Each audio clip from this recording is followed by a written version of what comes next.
Raisinao fifaliana sy tombontsoatrany ny miaona finaritra aminao indray eto amin'ity fandarana ity. Ary anasananao indray hijery lohateny vaovao, lohahevitra vaovao kanefa mifampitohy sy mifampiankina amin'ny finoan'i Abrahama mandrakariva izany. Meloha ny andraisantsika ny fandarana ary dia andao hiaraka hivavaka aloha isika.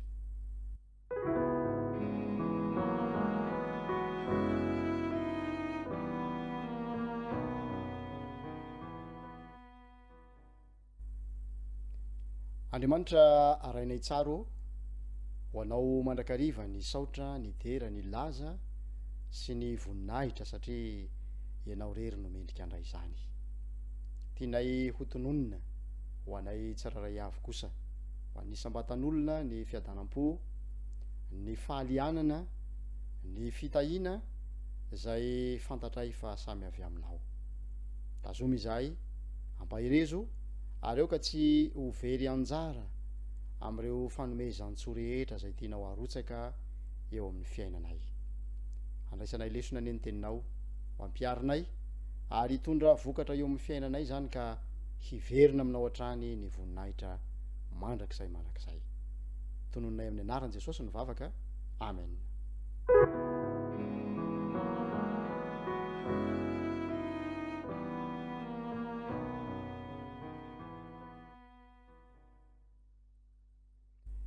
Tamin'ny fiaonantsika farany dia nijery ireo teboka mamparefo any Abrahama isika. Ny azontsika azy angamba dia ny hoe point faible teo amin'ny fanandramany ity patriarika lehibe ity izay efa nanana dingam-pandrosoana sy fitombona lehibe teo anatrehan'Andriamanitra, nankasitran'Andriamanitra izany ary voalaza ny ten'Andriamanitra fa ny saina ho fahamarinany ny finoany. Kanefa dia nandalo toejavatra nampalahelo to antsika ihany koa i Abrahama, nampisalasala azy, nampalemy ny finoany ka nahatonga azy nandainga, nahatonga azy nisalasala tamin'ny teny fikasana, nahatonga azy rehefa napahakevitra mihitsy aza izay nifanohitra tamin'ny teny fikasan'Andriamanitra.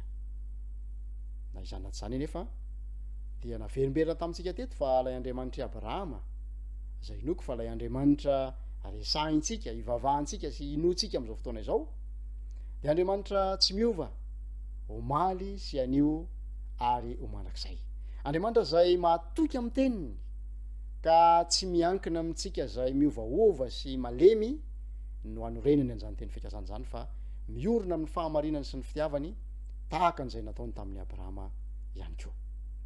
Andro andraitsika dia hijery teboka nampahery any Abrahama ary teboka izay mendrika ho alainy tahaka ihany koa amin'izao androtsika izao izay fotoan-tsarotra misy antsika izao, ataontsika anatina farankososina hoe andro farany.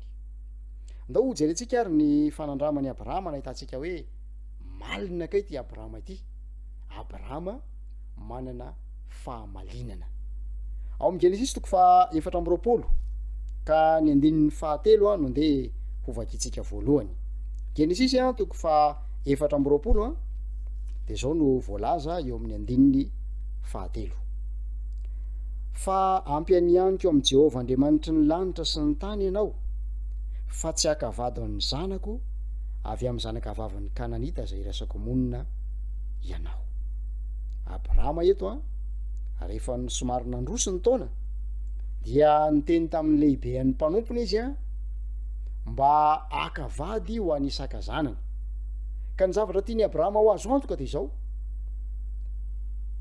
ilay lehilahy izay ny raha hakavady amin'ny Isaka dia hakavady any amin'ny firenena izay matahotra n'Andriamanitra.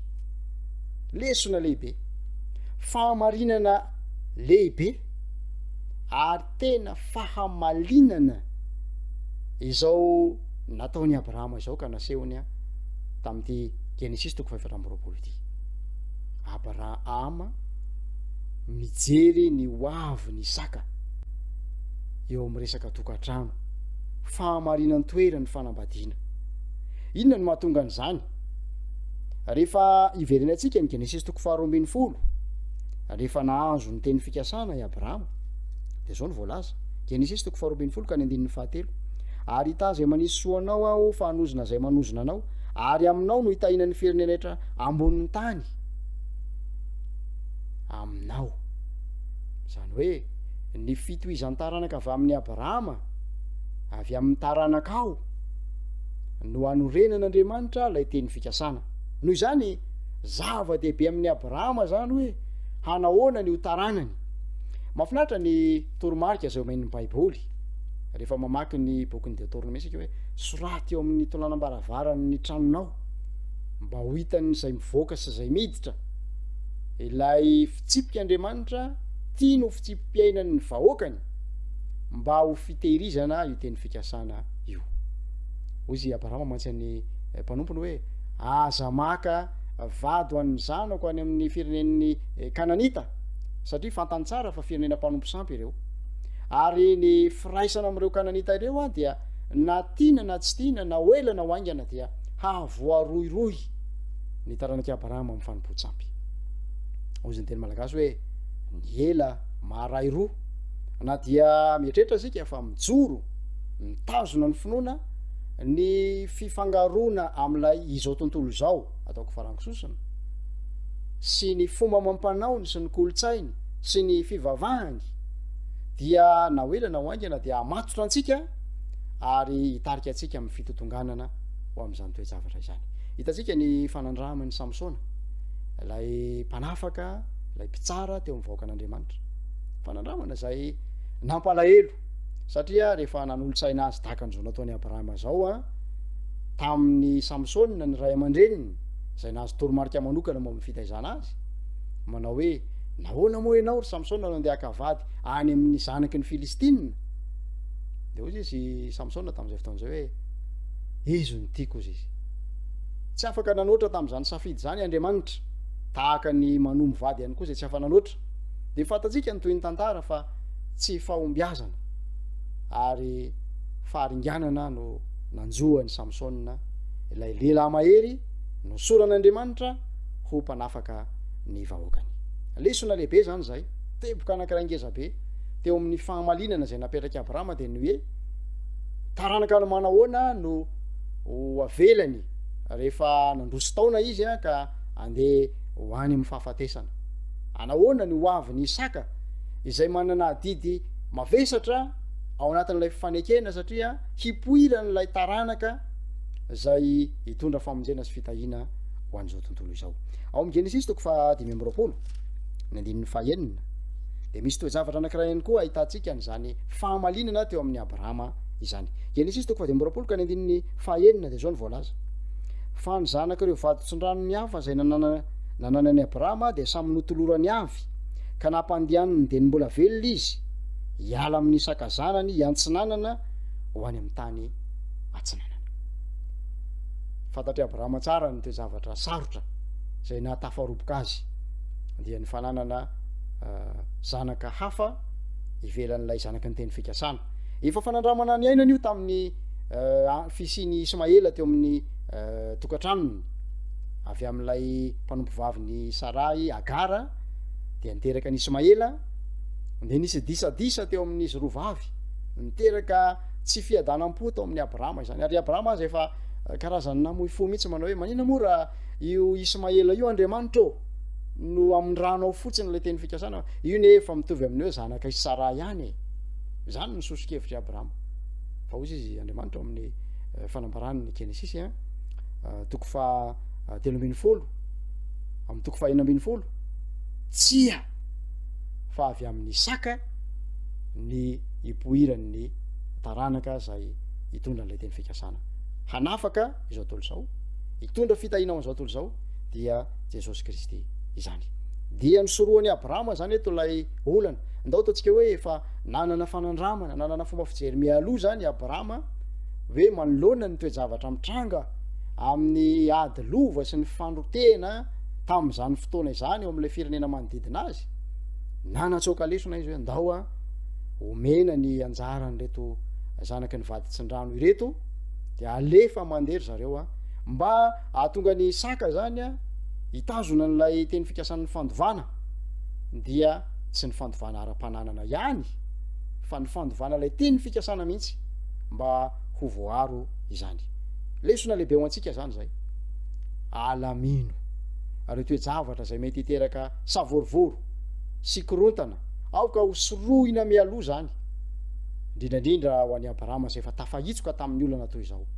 Tsy tandrika ny olana io ihany fa ny olana rehetra eo amin'ny fiainantsika ndao re alamina ara-potoana izany mba tonga atsika tsy ho voarohirohina voasaringotra amin'ny toe-javatra manahirana na sanatria amela savorovoro ho an'ireo taranaka izay andimby antsika.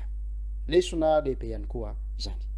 Lesona anankiray ihany koa amin'ny Genesis 3:20 de vakitsika ny andininy fahaefatra. Genesis 3:20 ka ny andininy fahaefatra. Vahiny sy mpivahiny eto aminareo omeo tany fandevenana eto aminareo aho mba andevenako ny fatan'ny vadiko tsy ho eto anatrehako. Maty Sara dia nanao fifampirarahana i Abrahama hividy tany anaovan'ny fasana andevenana any Sara. Tamin'izay fotoana zay dia reo mponina zay noresahany Abrahama de olona natsapa ny fitahina zay nentin'ny Abrahama teo amin'ny fiainan'izy ireo. Natsapa ihany koa ny halali ny famatoran'ny fifandraisan'Andriamanitra tamin'ny Abrahama. De ozy ny valitenin'ny zareo amin'ny Genesis 3:20 ka ny andininy fahadimy. Ny andininy fahaenina azafady. Mianoa anay tompoko lahy, andrian-dehibe eto aminay ianao, koa zay tsara indrindra amin'ny fasanay no andeven'ny fatan'ny vadanao. Tsy misy aminay hiaro ny fasany aminao tsy andevenanao ny fatan'ny vadanao. Nahatsapa ny mahafitahinan'ny Abrahama eo amin'ny fiainan'izy ireo reto vahoaka ireto. Ka dia nanolotra maimaim-poana ny fasan'izy ireo hisafidianan'ny Abrahama. Eo amin'ny andininy fahafito anefa dia zao no ahitantsika ny fahamalinan'ny Abrahama. De nitsangany Abrahama ka niakoana teo anatrehan'ny taranakiheta tompo-tany. De niteny taminy ka nanao hoe raha sitraka reo ary ny andevenako ny fatan'ny vadiko mba tsy ho eto anatrehako de menoa ka mba hiangavio kely amin'ny Efrona zanak' Zoara mba omeny ihany zoy ao Makipela zay azy de lay eo amin'ny sisin'ny sahany am'izay vola tombam-bidiny no ka nomezany azy ho ahy eto aminareo ho tany fandevenana. Malina Abrahama ka dia tsy tany amin'ny fasan'ireo olona nanolo tena anome fasana azy nandevenana Sara fa tany amin'ny zoy anankiray zay an'ny taranaka ny Etita dia toerana zay any Makipela izany. De zao no voalaza amin'ny andininy 10. Ary Efrona nipetraka teo amin'ny taranakiheta de namaly any Abrahama Efrona Etita teo anatrehan'ny taranakiheta de zay rehetra niditra teo ambavadin'ny tanàna ka nanao hoe tsy tompoko lahy fa menoa ny sa de omeko anao ary ny zoy izay eo anatiny koa de omeko anao. Eto maso ny zanaky ny fireneko nanomezako azy ho anao, aleveno ny fatan'ny vadanao. Naneo fahatsoram-po ihany koa ity Efrona ity. Fa zao no valitenin'ny Abrahama. Zao izy tsika hoe maneo fahamalinana. Andininy 12 amin'ny Genesis 3:20. Ary ny akohaka teo anatrehan'ny olona tompo-tany Abrahama de niteny tamin'ny Efrona teo anatrehan'ny olona tompo-tany ka nanao hoe kanefa raha mba hiaino ahy ihany ianao de omeko ny vidin'ny sa raiso amiko zany de aleviko ao ny fatan'ny vadiko. De misy ny fifandraisan-dahatra io. Very amin'ny 19 de izy hoe ary efa afaka izany Abrahama de nandevina ny Sara vadiny tao amin'ny zoy tao amin'ny sa Makipela tandrifin'ny Mamre Hebrona izany ao amin'ny tany Kanana. Ka ny samba amin'ny zoy izay ao anatiny de nataon'ny taranakiheta varo maty tamin'ny Abrahama ho tany fandevenana. Mba hisoloana ny disadisa sy ny raorao mety hitranga ny orina, nefainy Abrahama ny vidin'ilay tany misy ny fasana de nataony tany fandevenana izany. Angamba mety ilamina ny resaka amin'ny fotoam-pahaveloman'ny Abrahama amin'ny resaka ifanaovana verbal ozy izy tsika. Fa nahoana ny orinany? Inona no lazain'ny Etita? Inona no mety ho fifamatorana sy mety ho fifandonana hitranga eo amin'ny taranaky Isaka sy ny Etita any orinany? Nosoroan'ny Abrahama zany ka dia novidiny varo maty lay toerana mba tsy hisy aza iraorao zay. Maneo amintsika fa toetra anankiray miabo tao amin'ity Abrahama ty ny toetra malina, mahita lavitra mijery mialosa misoroka reo zavatra mety anahirana ny ariana any ka dia nataony zany tsy hoe vokatry ny friariana na ny vokatry ny tsy fatokisan'olona tsia fa ho fisoroana reo trangan-javatra mety anahirana. Mino fa nandraisantsika lesona indray reo teboka nampahery ny Abrahama nandritra ny fifandraisany tamin'ny firenena manodidina, reo fifandraisana diplomatika izany izay anatsoahana lesona mba tsy ampifaningotra ny taranaka any aoriana amin'ny zavatra tsy nazavazava na zavatra tsy mipetraka tsara, dia nosoroany Abrahama zany rehetra izany.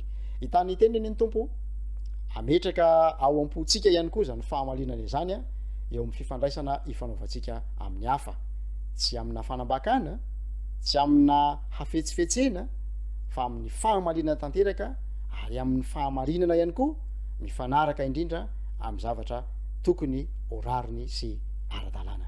Andao hivavaka isika hisaotra an'Andriamanitra.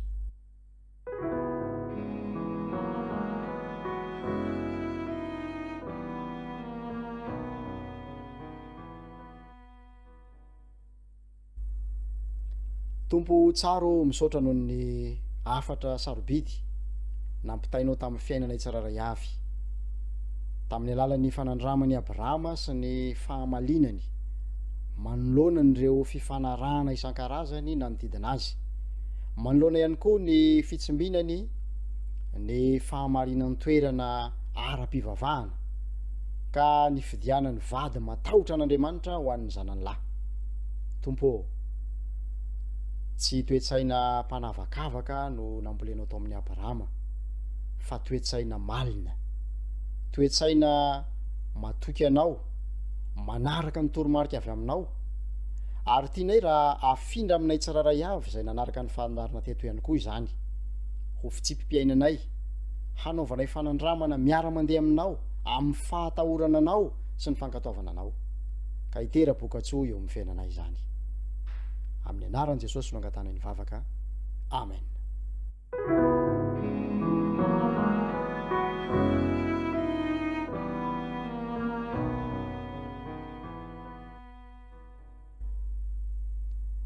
Toloranay fankasitrahana feno ianao nanombona fotoana zay nafana niarana ny tranten'Andriamanitra teto androany. Ny tompo hoe ampanjary ho fitahinana be dia be ireo afatra noraisinao teto androany ary atonga anao mbola ho voatahiry ihany koa amin'ny finoana eo ampiandrasana ny tompontsika. Dia arampitso amin'ny fotoana toy izao indray mbola eo nafinaritra hitsika raha sitrapon'Andriamanitra.